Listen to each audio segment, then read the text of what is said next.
This episode is brought to you today by BetOnline. BetOnline has you covered this season with more props, odds, and lines than ever before. BetOnline is where the game starts. Hello, baseball fans. Welcome to another Monday crossover. This is the Locked On MLB, Locked On Diamondbacks crossover for the 6th day of June 2022. We're more than a third of the way through the season, folks. I'm your host, Paul Francis Sullivan. If you're looking at my lower third right there on the YouTubes, you can always call me Sully. On Mondays, my co-host is right over there. He is the host of Locked On Diamondbacks, and his name is Millard Thomas. And you can follow me on Twitter at CreatorThomas24 for my personal account, or look up Locked On Diamondbacks on both Twitter and Instagram for the podcast handle. And you can follow me at Sully Baseball on Twitter, Sully Baseball Podcast on Instagram, and you can follow this show at Locked On MLB Pods on Twitter, Locked On MLB Podcast on Instagram. So tell you what, folks, I'm pulling back the curtain a tiny bit here just because of schedules, our lives, and everything. We are going to be recording this one. Games are still going on Sunday, and there's a couple of games that I've got my eye on because it makes for some interesting scenarios if the ball bounces one way or another, and especially in a game currently being played in Philadelphia between the Angels and the Phillies. Lot to unpack there. It was a 5-0 Angel lead, and it was a 6-2 Angel lead with 2 outs in the 8th. It is now 6-6 on a Bryce Harper grand slam, although something's being challenged. I don't know what's being challenged, and I can't have the game on here because it's a local game, and they're all blacked out. And so I can't watch any games involving the Dodgers or the Angels because why would you? But Sully, if you download this or you download that, you've lost the point. If you have to make someone download an extra thing and upload an extra that and sign up for an extra thing, guess what? They moved their thumb over a quarter of an inch and they started watching something else. Remember that when you hide a game on Peacock or Apple Plus TV or whatever? Where the hell is the game? If someone asks where the hell is the game and they take more than 2 minutes to find it, they're watching something else. There's enough stuff to watch on your phone and on your laptop. Or, God forbid, you take a walk. So your pal Sully's been listening to a lot of games on the app and on the radio because they're not blacked out. But that's not the point. There's a big piece of news, and I wasn't initially going to talk about this in an emergency podcast over the weekend, but I decided to wait for Millard to talk about it. Hey, it's why I'm here. And that is Mark Malanson. Is he the best closer in baseball history? Discuss. Oh, God, I don't even want to discuss Mark Malanson. What a terrible Saturday night. After I felt like the D-backs were going to get a win, of course, Mark Malanson craps the bed. Yeah, he let up a walk-off 2-run home run to a rookie whose name escapes me right now. Player.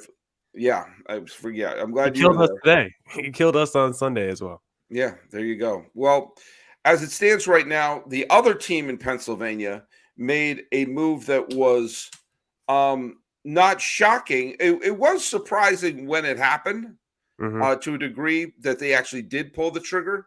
I completely understand. Let's talk a little bit right now because it happened on Friday evening. Joe Girardi was relieved of his duties, I think was the official. It was actually Friday afternoon. He was relieved of his duties, starting the season 24-29 with the Philadelphia Phillies. The Phillies went on it's funny, they actually were on a little bit of a winning streak, or they won the game just before Girardi's firing. Which is weird. But they just, they were swept by the Mets. They lost 2 out of 3 to the Giants. They lost 2 out of 3 to the Braves. They lost 3 out of 4 to the Dodgers. They lost 3 out of 4 to the Padres. I mean, they got off to a 17-17 start, which isn't great, but then they fell off a cliff after that. And the fact of the matter is the Phillies are a team. They're not a small market team. They're not a small budget team. They spent big money. They've brought in big-time all-stars, including a Cy Young candidate in Wheeler, the reigning MVP in Bryce Harper. And this is still a team that has had one winning season in the last decade. And that one winning season was 82-80. So it wasn't exactly a juggernaut that they had last year. Girardi came over to win now. And in a division where the Mets collapsed and a team that was sub 500 at the All-Star break came out to win the division and win the World Series, you can't say that this was an impossible to win division. Remember, the Phillies were briefly in first place by themselves in August last year. And here they are, they're a sub 500 team, falling like a rock. And Girardi has been, I mean, we'll go into the pros and cons of firing a manager, but I will say Girardi has been weird in his managerial decisions. A lot of times resting two of his best relievers on the same game. And when it gets to be like a one-run game, they bring up some schmo at key moments. I can't tell you. It's a telling sign when Philadelphia fans are not saying, "What?"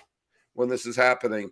A change had to be made because the culture in Philadelphia, this team, was just this is a non-contender, and like the Angels, are wasting the prime of an elite talent. Yeah, and it's not just the overall record, it's how they got to that record. Because how many times have you turned on a Phillies game this year and they're up, 4 to 5 runs entering the 8th or 9th inning, and their bullpen absolutely blows it. Their defense starts giving up runs and making mistakes all over the field, left and right. And there are just so many games where it felt like the Phillies were going to win and just absolutely collapse at the end. And Girardi just seems to, from a personality standpoint, just not fit the city of Philadelphia. It felt like the fans never embraced him. It felt like the franchise never embraced him because he was never really David Dombrowski's guy. Like you saw, there was kind of like a tit for tat this season between Dombrowski and Girardi because Girardi would try to start guys. You know, you were talking about with like the Castellanos thing, him being benched, and then Dombrowski would like DFA the guy that Girardi would try to start in the outfield or whatever. So there was like Roman Quinn.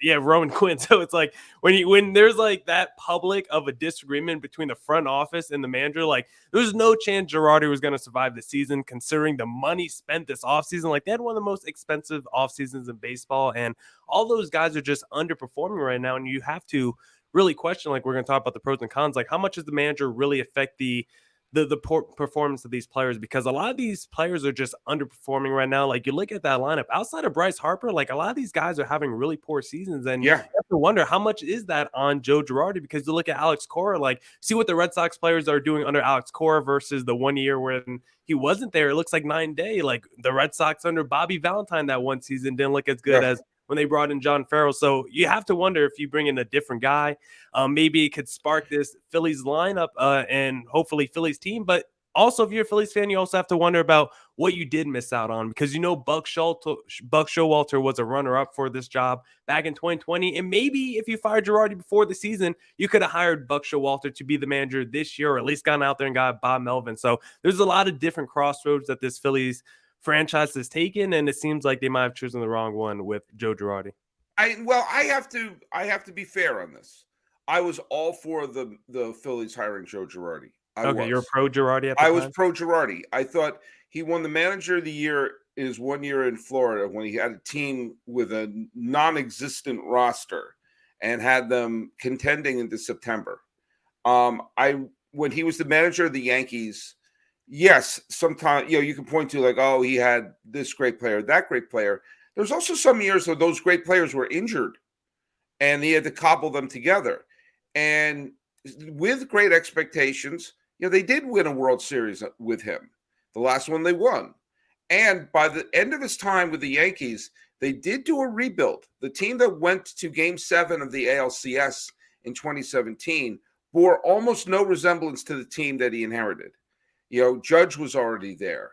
You saw like Didi Gregorius was a big player there. You saw a lot of the key players who some of them are still there were part of that squad.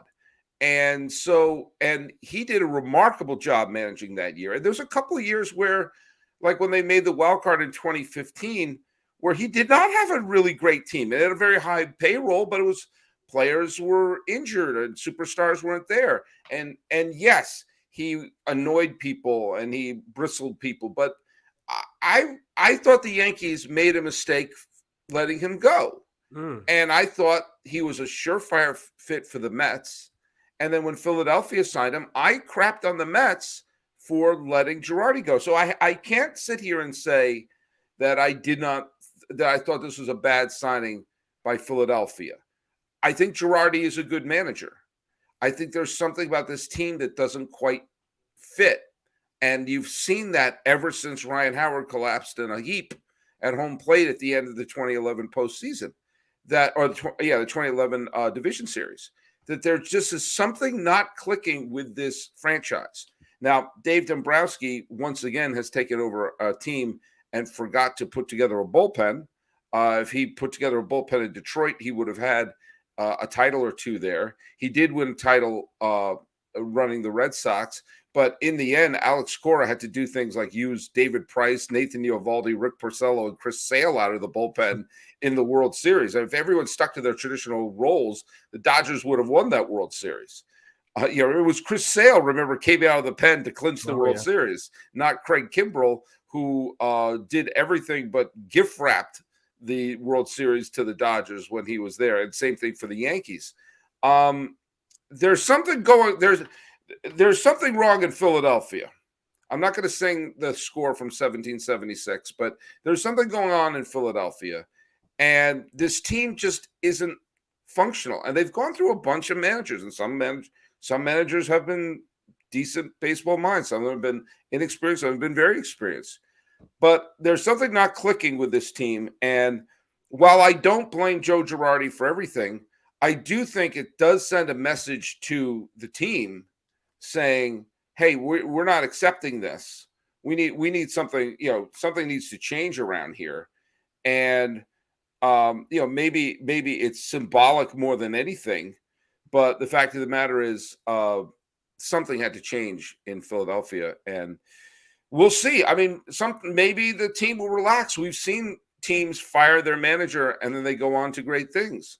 Yeah. And maybe the team will relax, but yeah, we knew the team was flawed coming into the season. I mean, we all talked about how this was going to have to be a team that smashed their way to wins because defensively it didn't look like that was going to be a strength of this team. And so far, the offense just really hasn't been there. And so Dave Dombrowski, he has been an ultra aggressive guy in his career as a front office guy. I mean, when you look at the first thing he did when he got to the Red Sox was trade that whole farm system for Chris Sale. Like, he's not afraid to blow up your farm system trade guy. So yeah, I wonder if Dave Dombrowski looks at the offseason he just has and he realizes that, yeah, I made some mistakes and maybe at the deadline I unloaded Kyle Schwarber and maybe I try to trade him somewhere else. Maybe I try to trade Castellanos somewhere else or try to just unload one of those two guys because you have some redundancy around your lineup when it comes to defensive weaknesses, because that Bryce Harper injury was so important because now he just takes that DH away, which was going to go to Schwarber or Castellanos or one of those defensive liability guys. But now Bryce Harper has to play DH because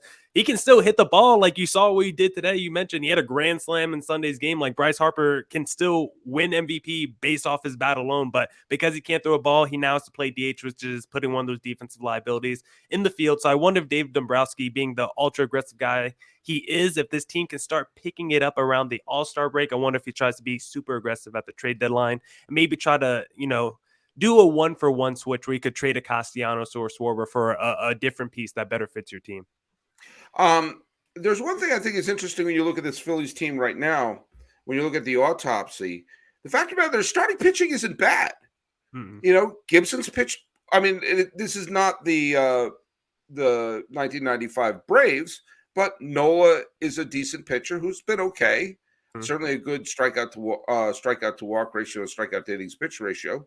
Zach Wheeler was a Cy Young contender last year. He's a solid pitcher. Kyle Gibson's pitched pretty well. He's had some very good games recently. Zach Eflin isn't bad. Suarez has not pitched well this year, but that's three okay starting pitchers. Knebel has been up and down as the closer, but Sir Anthony Dominguez and Brad Hand, and there's one other pitcher that they've had who has been pretty good. Familia is talented. He's just not had a great start, but you can point to 3 or 4 starting pitchers and 2 or 3 relief pitchers who are pretty good. And so you'd think if they had even a good offense with a decent pitching staff, this could be a contender. And they're just not. They're just really not. And maybe that was why, maybe that's what they had to do. Yeah, and you hit on it earlier. Like, this is one of those teams, like we talked about the Mariners not making the playoffs in their playoff drought. Like you talked about it. The Phillies talk about their only one winning season. Like they've only been to the playoffs one time since 2011 or 2010. So No, this none, is, zero. yeah, They've only had one or winning they haven't. season. Yeah, they No, haven't been there since 2010 or 2011. So yeah, this is, yeah, they have the second longest playoff drought in Major League Baseball. So right. this is a team that's starving to get back there, and they've gone through the managers, they've gone through the front offices, they're spending money, they're trying to every which way to build this team through the draft. They're rebuilding, they're trading players, they're signing players. Like it doesn't matter. This Phillies team just hasn't been able to put it together, and you wonder if David Dombrowski is that guy, and maybe we'll see who the next guy is because I don't know who's out there. Like, yeah, who's a viable candidate that you would even want as the next Phillies manager? Because all the guys who you might have been linked to a rumor like just got signed with the Buck Showalters, like we Well, talked on the bottom of it. I So who's out will there? I will go to my grave Uh-oh. yelling this. The Bruce Bochy's lieutenants deserve a shot as managers. That Hensley Mullins and Roberto Kelly have ticked every box, including managing in different levels, being coaching staff of multiple World Series winning teams, super respected in every clubhouse. They deserve a shot. There's no, I mean, if we're looking at it, well, who else could it be? Well, why not give one of them a shot? Well, what do you have to, first of all, what do you have to lose? You know, they have the championship pedigree, they're respected. You know what? Mullen speaks like 3 or 4 different languages fluently. Could be in a multicultural clubhouse, be respected by lots of people. Kelly was a wonderful all-star player, so he's been there, done that. But was on one of the most successful coaching staffs of the last 20 years. Gee whiz, do you think he deserves at least a chance? You know, What do you think? What do you think Alex Rodriguez is up to? Oh, he's enjoying being showing up, putting a blazer on, doing some stuff at ESPN, and sitting on a Scrooge McDuck pile of money. No, he there's not the scrutiny of managing a team. But no, I've been saying that those guys deserve a shot, and you can't say they haven't chosen experienced managers in Philadelphia. Try something new. Say this is what we're doing here. Yeah, and like you said, they got the talent in Philadelphia too. They at least got the foundation. They got Cy Young candidates. They got MVP candidates on that team. Like they got all the talent in the world. They just got to figure out the right pieces to put around that talent that they have on their roster. So I'm still confident that this could be a quick rebuild. I don't think this is a long process. I don't think the Phillies are a 5-year rebuild, 5-year turnaround from going to the playoffs. Like this could be a 1 season, 2 season thing. Like they try to do this offseason. Well, because they're healthy. They're healthy. And you know what I use when I want to get healthy? What do you use when you want to get healthy? Oh man, I think I use this little thing called Athletic Greens, Sully, because let me tell you about Athletic Greens, because I use this thing every day to start my morning because it gives me the boost of energy I need. So, what is this stuff I'm talking about? Well, with one delicious scoop of AG1, you're absorbing 75 high-quality vitamins, minerals, whole food source superfoods, probiotics, and adaptogens to help start your day right. This special blend of ingredients supports your gut health, your nervous system, your immune system, your energy, recovery, focus, and aging, all of those things. So, why do I love AG1? Well, it's lifestyle friendly. Whether you eat keto, paleo, vegan, dairy free, gluten free, it does not matter. It costs you less than $3 a day. Athletic Greens has over 7,000 5-star reviews, so you know it's reputable. Right now, it's time to reclaim your health and arm your immune system with convenient daily nutrition. It's just 1 scoop in a cup of water every day. That's it. No need for a million different pills and supplements to look out for your health. To make it easy, Athletic Greens is going to give you a free 1-year supply of immune supporting vitamin D and 5 free travel packs with your first purchase. All you have to do is visit athleticgreens.com/MLB network. Again, that is athleticgreens.com/MLB network to take ownership over your health and pick up the ultimate daily nutritional insurance. Well, we here at Locked On MLB have an important favor to ask you. We put together a survey so we can learn more about listeners like you and make your favorite Locked On podcast even better. This is your opportunity to tell us what you like and don't like about Locked On Podcasts. Go to lockedonpodcast.com/survey right now to get started. It won't take you very long, and everyone that completes the survey can qualify for a chance to win one of 10 $100 Ticketmaster gift cards. To take our audience survey, go to lockedonpodcast.com/survey. Thanks so much for your help. Just those of you who are listening to the podcast know you're in the future. You know that the Angels have taken a 7-6 lead on the Philadelphia Phillies in the 9th inning, but the Phillies are indeed rallying. So we're going to see what happens there.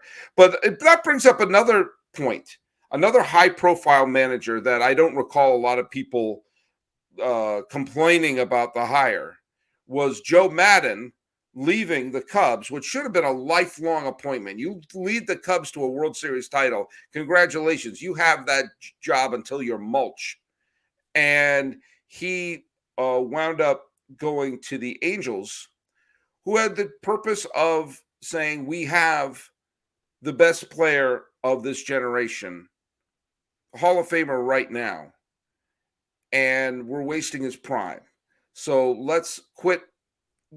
I almost said something that gave us an explicit rating. Let's quit messing around. Let's get ourselves a manager who took the Rays to the World Series, who got a Cubs their only World Series championship since 1945 or since 1908, since Teddy Roosevelt was in office. And let's go put it on. And everyone in their cow applauded that move. It was a sign we're trying to win. We got one of the best managers. We got someone who is going to the Hall of Fame as a manager. And yet, even if they win this game today, and I don't know if they will or not, who knows? Maybe they'll lose it. But they went from nipping at the Astros' heels to barely above to 500 with a 10-game losing streak, where they just looked bad. And this is now the Maddon joined the team in the COVID season. He had the full season last year. At what point is Joe Maddon on a similar hot seat to say this isn't working and we're now wasting Trout and Ohtani? At what point do we say maybe we make a change there and offer Roberto Kelly or Hensley Mullins that chance?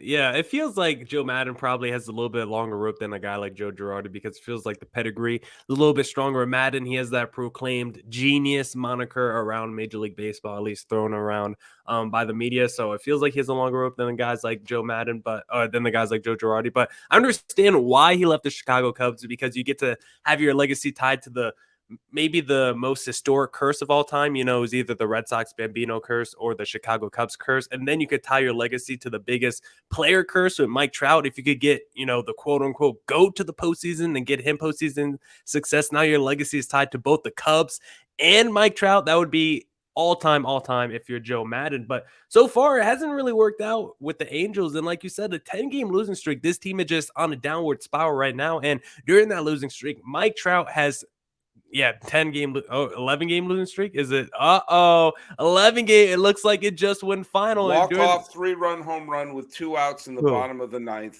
Bryson Scott of the Philadelphia Phillies hit a walk-off because they tried to go on a 5-out save. He would try to push Iglesias through the 9th. Iglesias didn't have it. He put 2 runners on, and on a 3-2, 2-out count, someone named Bryson Stott hit a 3-run home run. So now the Angels are a sub 500 team. They are 27-28. Now let's switch over. Going to the Red Sox and the A's are currently playing in front of friends and family in Oakland. And if the Red Sox win, they will climb to 500. They will climb the Everest of mediocrity and be one of the wild card teams at more than a third of the way through the season. So let's really talk about this. We're at autopsy time. Now, there's a lot of baseball to be played, but it's never the right time to lose 11 games. Never. Especially when you're in a division where the Astros seem to be figuring it out. The Astros are playing at a really high clip right now. And there is a wide open third wild card spot in the American League, especially because the Red Sox stumbled out of the gate and the White Sox stumbled out of the gate. Oh, Tony LaRussa, we'll get to you in a minute. Oh. And the Mariners have stumbled out of the gate. Oh, Scott Servais, We'll get to you in a minute too. But the Angels saw, as if Moses was standing in front of the American League, parted the ways so Mike Trout, who was forged from Mount Olympus. Yes, I'm mixing up my mythologies and religions here. He was founded from Mount Olympus, placed by the Angels into Anaheim, and they're being blasphemous. And they've had as many trips to the postseason as the Marlins in Trout's entire postseason career. In fact, the Marlins at least won the playoff series. Mm-hmm. And so you are taking this high-profile manager, and something's going wrong. And you saw Maddon panic today. And so they just got their butts, to paraphrase John Goodman in Revenge of the Nerds, they just got their butts whipped. And all of a sudden, that was probably as deep a cut of reference as you'll ever hear. But they're now in a situation where they're allowing teams like Cleveland, like the Texas Rangers, to think, hey, maybe we got a shot. I mean, right now, the Rangers, as we're recording this, are ahead of the Angels in the loss column. No. The Rangers have 27 losses as of this recording. Or the Rangers have 27. The Angels have 28 as of this recording. And currently the Rangers are winning with one out in the ninth inning against, the Mariners. So, if you're a Ranger fan, you might be able to say, why not? The Angels aren't going to go for it. And I'm not saying the Angels should fire Joe Maddon. But what I am saying is this is a disgrace that it's not working. Yeah, that I don't know. They haven't put a mediocre team around Ohtani and Trout. Yeah, I don't know if they have to fire him this season, but I think this is definitely a prove-it season for Joe Maddon because you look at this losing streak. Mike Trout has struggled greatly during this 11-game losing streak. He has struck out a ton. Mike Trout, low-key, strikes out a lot as a major league player, and then they just put Taylor Ward on the injured list as well. Looks like Ohtani might be tipping pitches as a pitcher as well. So there's definitely some struggles right now for that Angels team. And you look around the American League, like you brought up, there's not a lot of good teams right now in the American League. It is wide open for everyone. The American League East is the only good division in the American League. They're the only division with more than one team above 500. Every other division, if you're 500 or 5 games below 500, you got a chance to get one of those wild card spots. So my prediction of the Red Sox going to the World Series is still alive because you only going to need maybe 85 to 90 wins as a team to get that third wild card spot with this expanded postseason. So if you're the Rangers, if you're, the Angels still have a chance, and we talked about the White Sox and maybe make up ground here, like if you're 5 games below 500 or just a couple of games above 500, you're still in this mix, and you shouldn't give up hope. And a lot of these teams, they might get aggressive at the deadline, like we've talked about with a lot of these teams. Like, what are the Twins going to do, who have been in first place all season, and now they've been performing better than performing better than their expectations. So if you're the Angels team, you can't just rest on your laurels because this American League is open. It is wide open for you, and considering you have so much generational talent on your roster, you just don't want to waste these prime years. Your major league career, your sports career is not very long. You don't know how long your talent's going to last. It could go quick. Some of these careers, like it goes like that, where you're great one day and then the next year it just all of a sudden the league has you figured out. Maybe you get hurt and you're just not the same guy. So for the Angels, while they still have Mike Trout, who is now entering his early 30s, like Mike Trout's not 25 anymore. We can't just keep playing around with his prime. Like he's in his early 30s. Now that you have Shohei Ohtani there, like he's creeping his age to 30 as well. Like you have to win right now if you're the Angels while the American League is wide open. Yeah, I mean, 84 wins will probably get you one of the last wild card spot in the American League. Now you and I are not slaves to war, but if you understand the concept of war is supposedly these are the amount of wins above a replacement player that this player is worth. Okay. Mm-hmm. So the fact that Mike Trout is worth a very high war total, several games. War God is the war. And as is Ohtani. And you look at the team and you see that right now they're sub 500. That means by definition, the teams that they put around them are the teams that they assembled around these two players haven't even reached mediocrity. It's not even a mediocre team. And I've had people argue against Trout's MVP, some of his MVPs in the past, especially 2 of the seasons where the Angels were not even contenders. I said, look at the record. Look at the record. You know, how good could he have been? And I said, I am looking at the record. The fact that team is that mediocre and hovered around 80, 81 wins is because of they'd be a 100-loss team if it wasn't for him. But there's no excuse. The Angels are flooded with money. They've had over a decade to draft a team around them. And they've given him a Hall of Fame caliber manager. And it's not Trout's in a slump right now, but you know what? He's allowed to have one. Yeah. He's not to expect him to go 3 for 5 every day with 2 homers. That's eventually you got to hand the baton to somebody. Yeah. And so I take a look at Maddon that I don't think Maddon's in the same situation as Girardi. Like, as you said, Dombrowski didn't pick Girardi, but the what's his name? The owner of the Angels, I don't even know. Artie Moreno, handpicked Joe Maddon. So, but you have to, if they miss the playoffs this year with expanded playoffs, that's beyond a disgrace. Yeah, it wouldn't be a good look.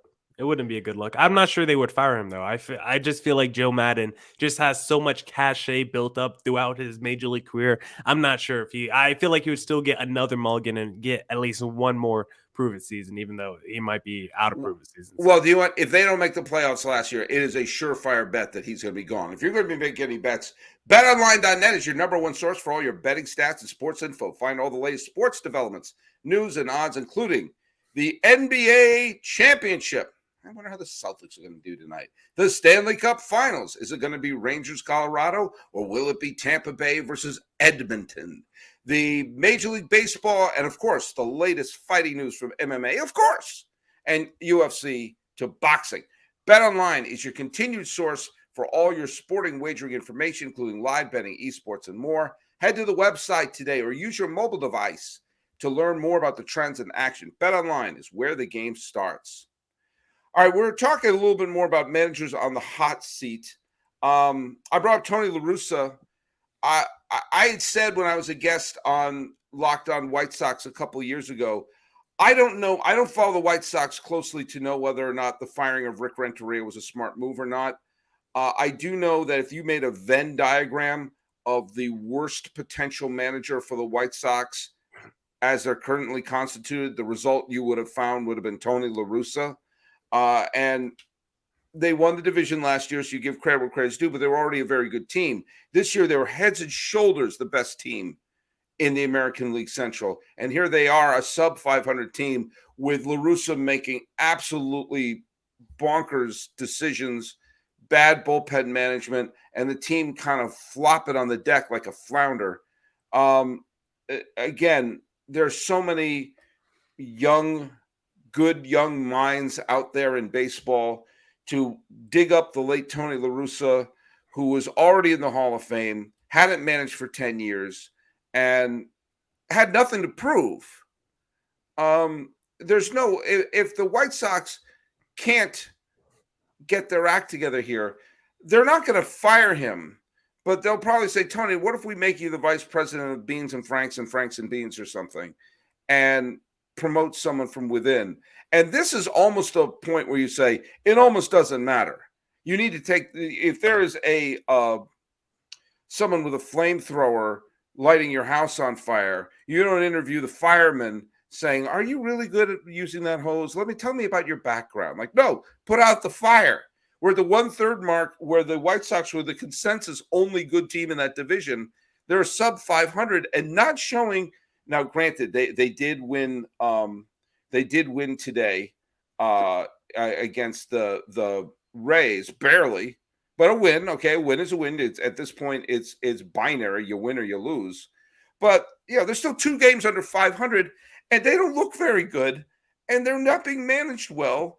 And you just got the sense that what we're seeing in the surface is only a fraction of what is probably anarchy behind the scenes. Yeah, I'm not too sure because We know baseball loves their retread managers, like we see with Tony LaRussa's, and some of it works out with the Buck Showalters and the Bob Melvins. But the Tony LaRussa's, like, I don't understand going after guys who are like 90 plus years old. Like, I know he has the experience, I know he's been there, he's seen it all, he's forgotten more baseball than I'll ever know. But at the same time, he just doesn't seem like he's going to be on par with modern baseball. And he had a good season last year. And I actually don't want to put too much blame on Tony LaRussa this year because I feel like it's not all his fault. Yes, he's had some issues like you've detailed, but there's also been a lot of injuries with that lineup. Like, that lineup is completely underperforming right now. If you look up and down, so many guys are having career worst seasons. The rotation is actually doing pretty well with the Giolitos, the Ceases, the Kopechs. They all perform pretty well. So it's gotten really good stuff out of his pitching staff, but the lineup has really underperformed this season. I think with the health of some of those guys too, who the Luis Roberts and the Tim Andersons, like a lot of his best players are a little bit injury prone. So I don't put it all on Tony LaRussa for the Chicago White Sox struggles this year. But when you do hire someone who's at the advanced age at LaRussa is, like, you have to question whether there's going to be a disconnect with him and the younger players on the team. And it did feel like there was a disconnect when he first got to the White Sox last season. And then it just kind of, as they started winning games, that narrative just kind of dissipated a little bit. But I think now that they're, winning, they say cures all problems. So now that they're struggling a little bit, maybe we see that disconnect a little bit more. And maybe these players start to get a little bit more outspoken about how they really feel about Tony La Russa. But I don't think he's going to be on the hot seat just yet, just because I think there's still too much talent in this White Sox team. The American League is still wide open, like we discussed. The health hasn't quite been there. So we'll see as we get closer to All-Star break, but I still think he should be pretty safe for the rest of the season. What about Scott Servais of the Mariners? Now, as we're recording this, the Mariners actually did tie their game with the Texas Rangers, but the Mariners were picked by a lot of people, including your pal Sully, to actually win the West. And a lot of people felt this was the year, especially because they were a 90-win team last year. And yes, they lost Kikuchi to the Toronto Blue Jays, or was it he signed to the Blue Jays, right? Yeah, the Blue Jays. But they got the reigning Cy Young Award winner in Robbie Ray. They made the big trade with Cincinnati to bolster their lineup. This was a team that was already a strong team last year in terms of win-losses. And here they are again, where there's another wild card spot. You don't have to be a great team to grab it. And it's just sitting there like a plate of cookies. And the Mariners are sub 500 and just don't look good.